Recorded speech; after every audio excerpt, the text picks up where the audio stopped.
Hello friends, welcome to pro talent and I am Nitin Parmar. दोस्तों, आपका स्वागत है लीगल रीजनिंग के इस मॉड्यूल के अंदर, जहां पे हम बात करने वाले हैं लीगल मैक्सिम्स के बारे में। दोस्तों, लीगल मैक्सिम्स एंड क्लैट बहुत पुराना नाता है, ठीक है। ऑन एन एवरेज 2 से 3 क्वेश्चंस लीगल मैक्सिम्स के आते हैं।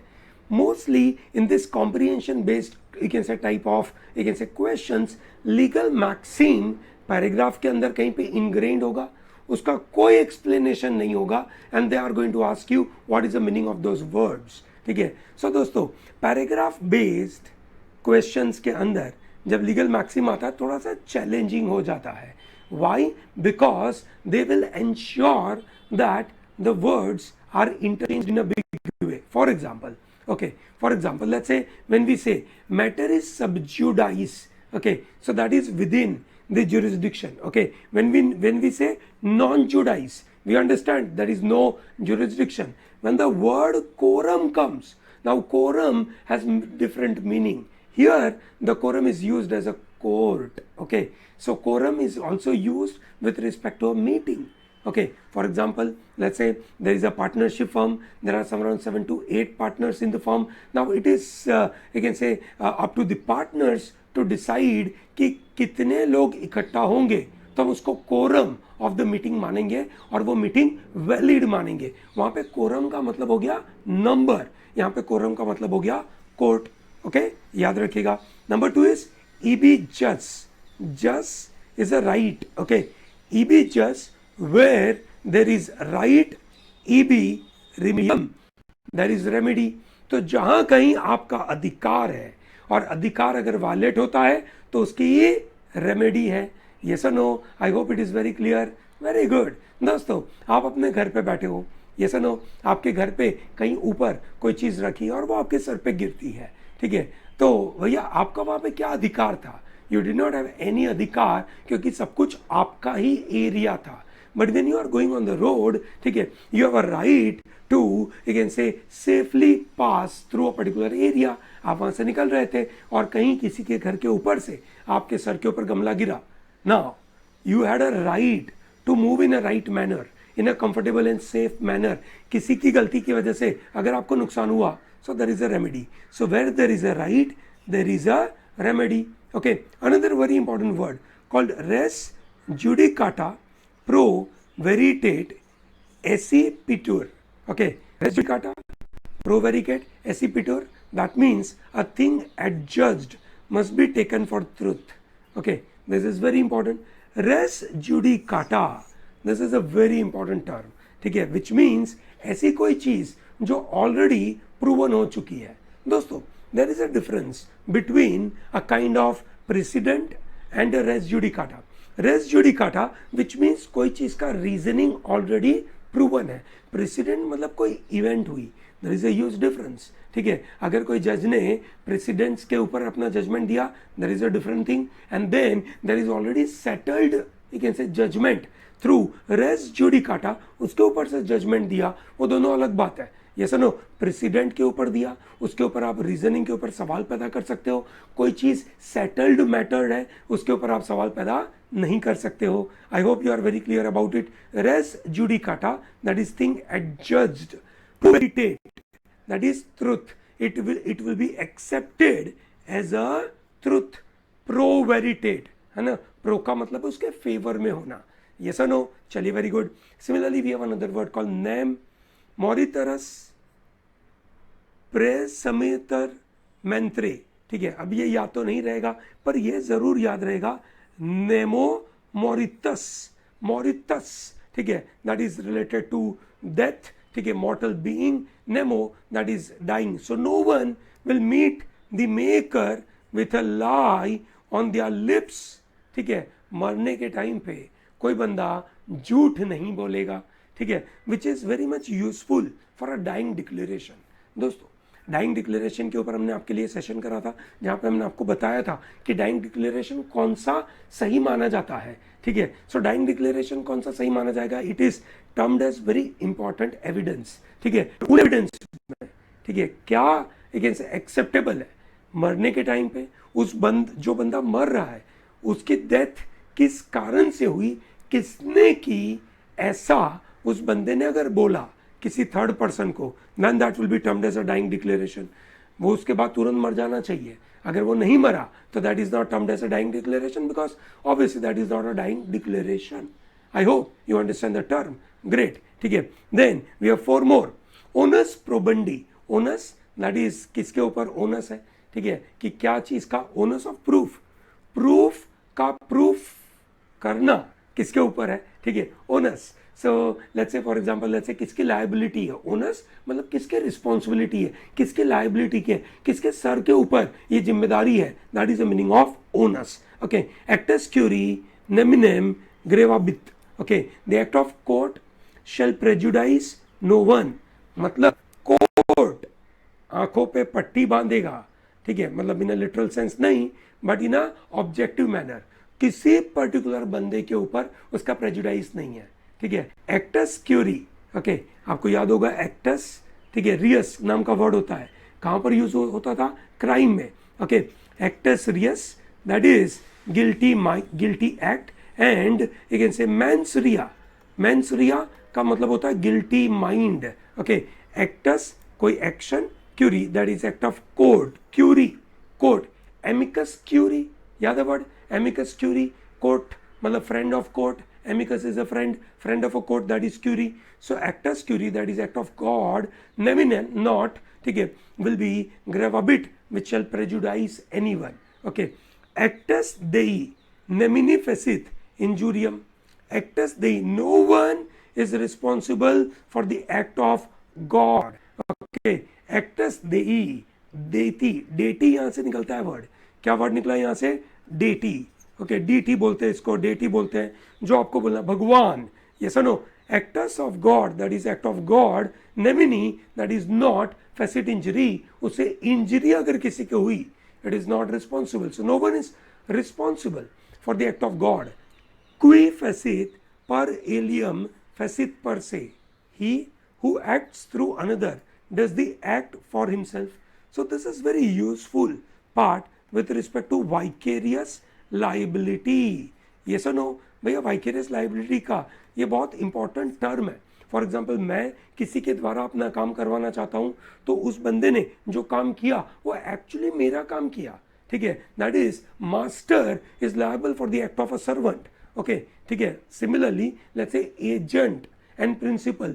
The principal is liable for the act of the agent.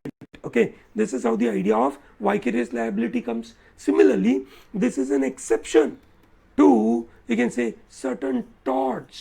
Torts के अंदर ये exception है कि भैया कोई भी बंदा एक्ट ऑफ गॉड के लिए रिस्पॉन्सिबल नहीं होगा.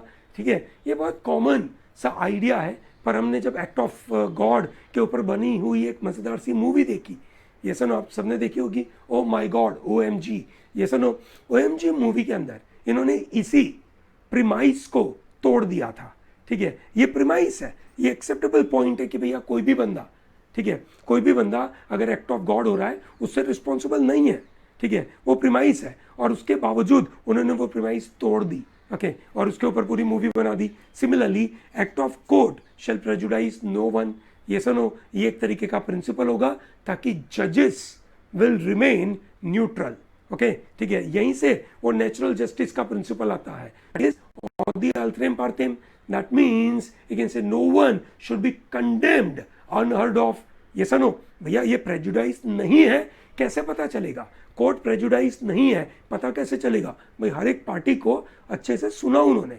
that is very important. Okay, and another principle of natural justice, that you can say you can say judge, मतलब you cannot be judge in your own case. अपने ही case के लिए आप जज नहीं बन सकते. ये सुनो, आपने देखा होगा कि बहुत सारे जजेस अपने आप को रिक्यूज कर देते हैं.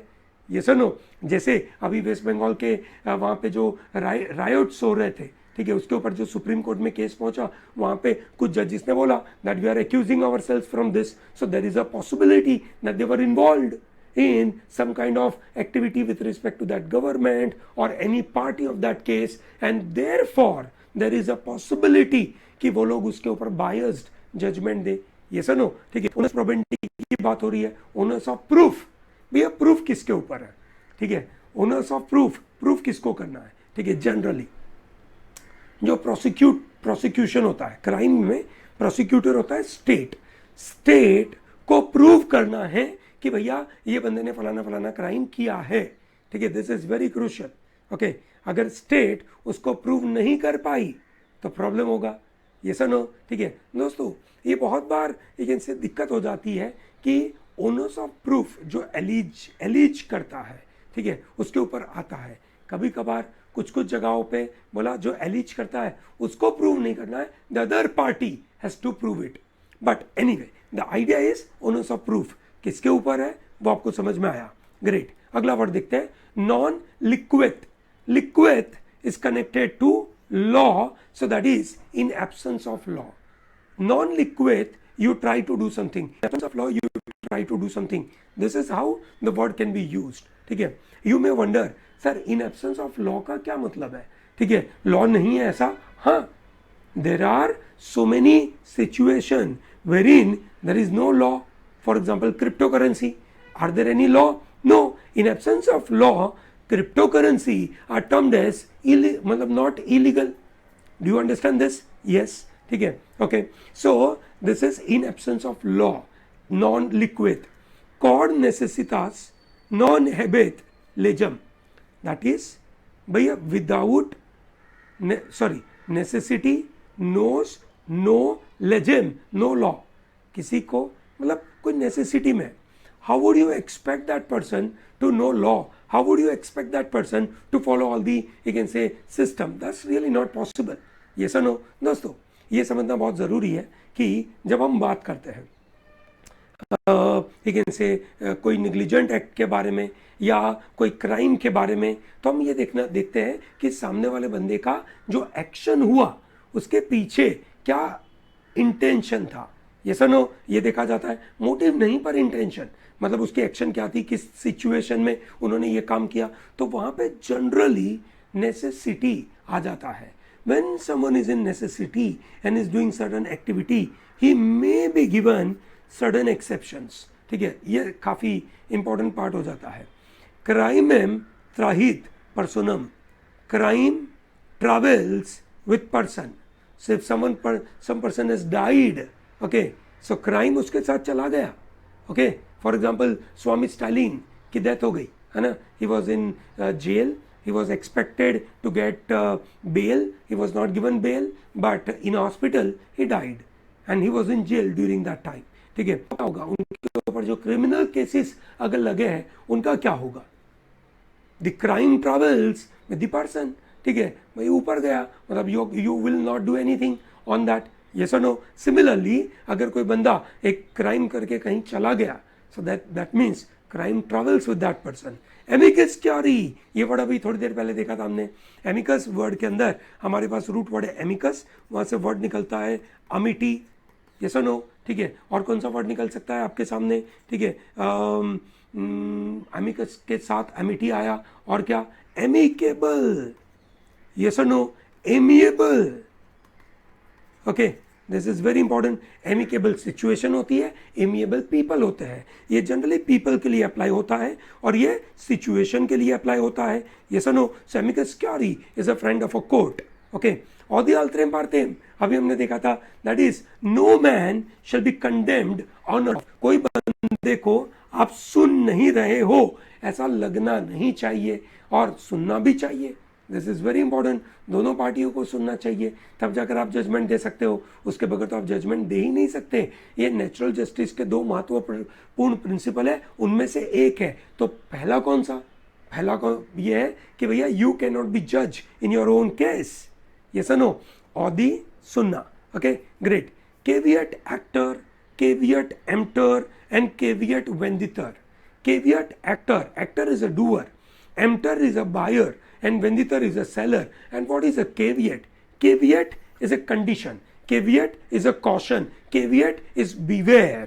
Okay, so whenever you do a kind of contract and you see, oh, it's a sugar coated contract, okay, so when you know it is a sugar coated contract, your mind will always be, what is the caveat behind it? उसके पीछे क्या condition हो सकती है, इसके पीछे क्या situation हो सकती है, that is called caveat. Okay, I hope you are very clear about it. Great. So caveat actor, let the doer beware. Okay, caveat emptor, let the buyers beware. Caveat venditor, let the sellers beware. What do you mean by beware? Oh, for example, let's say you are buying something, you have to be careful. What are you buying? ठीक है, if the guy tells you it's a 500 gram, so you should know that whether it is 500 gram or not. ठीक है, this is very important. Okay, ठीक है, you have to be there, check there whether it is appropriate or not. आप घर चले गए और फिर वापस आके बोलोगे भैया इसमें तो 500 ग्राम है नहीं, ठीक है, आप कैसे प्रूव करोगे? It is really not possible. इसीलिए वर्ड है caveat emptor. नेक्स्ट वर्ड है incapable of crime called dolly in capex. Okay, so in a crime it is assumed that any person who is less than 7 years of age doesn't have a mental makeup to understand what is good, what is bad. He doesn't understand the action whatever he is committing, and such kind of people are termed as, you can say, they are incapable of committing crime. Okay, that is called dolly in capex. ठीक है, next word is called estoppel. बहुत important word है दोस्तों. Estoppel word समझना बहुत जरूरी है. Okay, doctrine of, you can say estoppel, which means whatever you said, okay, you cannot be, you can say, prevented from denying that.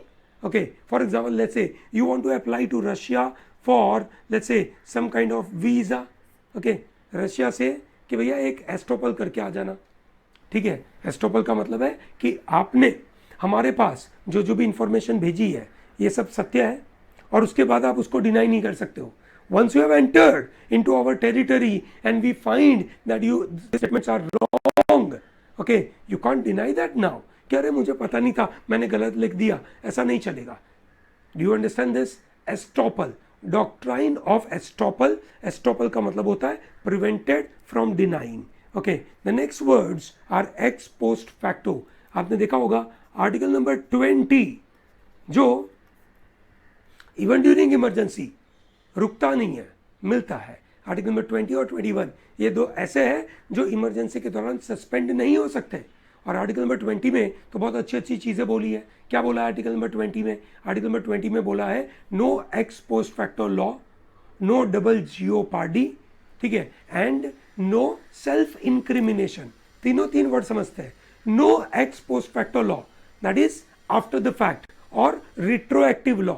दोस्तों, current affair के module के अंदर मैंने आपके लिए स्पेशल रिट्रोस्पेक्टिव टैक्सेशन का डिटेल एक्सप्लेनेशन दिया हुआ है. ठीक है, बिल्कुल देखिएगा, it will help you a lot. बड़ा फायदा होगा. यस और नो? सो दैट इज कोई भी लॉ प्रीवियस डेट से नहीं लगेगा, विच इज वेरी इंपॉर्टेंट, है ना. कोई बंदा अगर आज क्राइम करता है तो आज जो लॉ लगा वो उसके ऊपर लगना चाहिए. भाई कल जो लॉ लगेगा उसके बेसिस के ऊपर उसको फ्यूचर में पनिशमेंट देंगे जो एक्ट उन्होंने पास्ट में कर दी. उसका पता ही कैसे होगा कि ये करनी थी या नहीं करनी थी, है ना. माना जाएगा कि आदमी जो क्राइम करता है वो रैशनल आदमी है, वो समझता है कि वो क्या कर रहा है, उसको पता है, इज अ रैशनल बीइंग, उसको पता है कि गलती क्या कर रहा है. Okay, so that is called x post facto law. Similarly, no double jeopardy. Someone cannot be punished for the same offense twice. That is called no ex post facto law. Ignore, and then the third is no self-incrimination.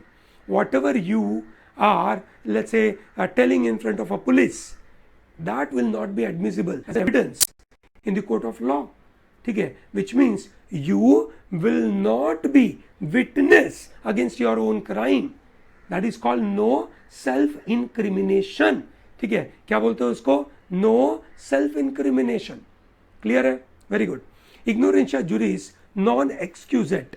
बहुत ही simple सा है. ignorance of law excuses no one. कि sir मेरे को पता ही नहीं था ऐसा कोई लॉ है.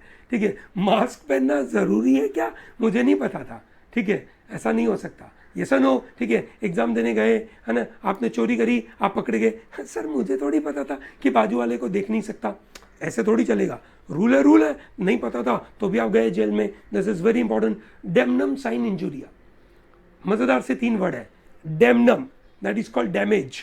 ठीक है, that is called damage. Okay, sine without. Okay, injuria is an injury.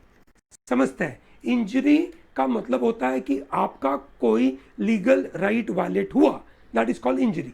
Damage का मतलब होता है आपको फिजिकली मॉनेटरी कोई नुकसान हुआ. Okay, so that is called damnum sine injuria. Damage without injury कभी कभार होता है, डैमेज हुआ पर आपका कोई लीगल राइट वायलेट नहीं हुआ. yes or no? So that is called damage without injury. yes or no? For example, आप 5 स्टार होटल में गए, ठीक है, आप तेजी से दौड़ रहे थे, ठीक है, और वहां पे आपको फिजिकल डैमेज हुआ. होटल वाले ने आपको कोई नुकसान पहुंचाया क्या जानबूझ के? नहीं.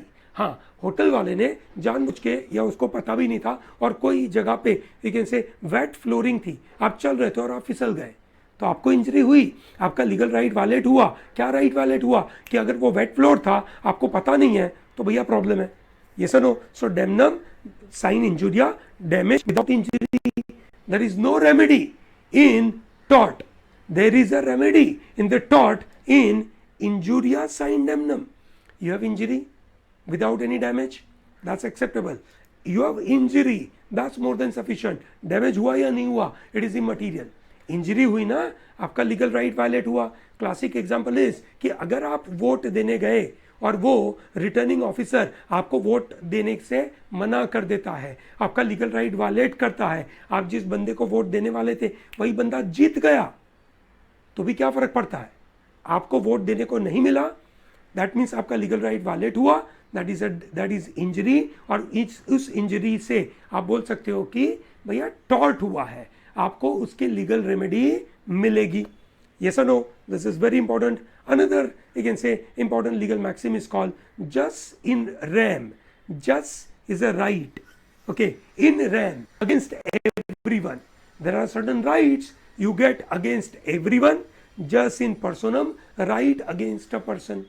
Okay, for example, let's say you have a patent, okay, you get intellectual property rights. What are those intellectual property rights? Those rights are against everyone, ठीक है, against the world at large.